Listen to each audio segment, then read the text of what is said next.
আপনার আশেপাশে গরিব অসহায় অনেক লোক আছে, মুড়ি কেনার সামর্থ্য আছে না নাই? যাদের মুড়ি কেনার সামর্থ্য নাই, মাঝে মধ্যে ওরকম গরিব অসহায় লোকদেরকে ইফতার করানোর চেষ্টা করবে। আল্লাহর হাবিব সাল্লাল্লাহু আলাইহি সাল্লাম তিরমিজি শরীফের বর্ণনা বলেছে, কেউ যদি কাউকে ইফতার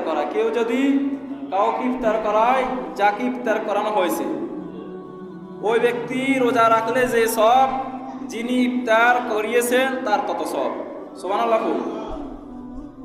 সাহাবীরা বলেছেন, ইয়া রাসূলুল্লাহ, ইয়া হাবিবাল্লাহ, আমাদের তো কাউকে একবার পেট ভর্তি করে ইফতার করানোর মতো সমর্থক নাই, মানে টাকা পয়সা নাই। তখন আল্লাহর হাবিব বলেছে, অলাবিত তামরা, কেউ যদি একটা খেজুর খাওয়ায় তাতে ওই সব। সাহাবীরা বলেছে, ইয়া রাসূলুল্লাহ, ইয়া হাবিবাল্লাহ, আমাদের তো খেজুর কেনার সম্ভব না। তখন আল্লাহর হাবিব বলেছে, অলাবিত আফকা দিলাওয়াল, এক ডোক দুধ।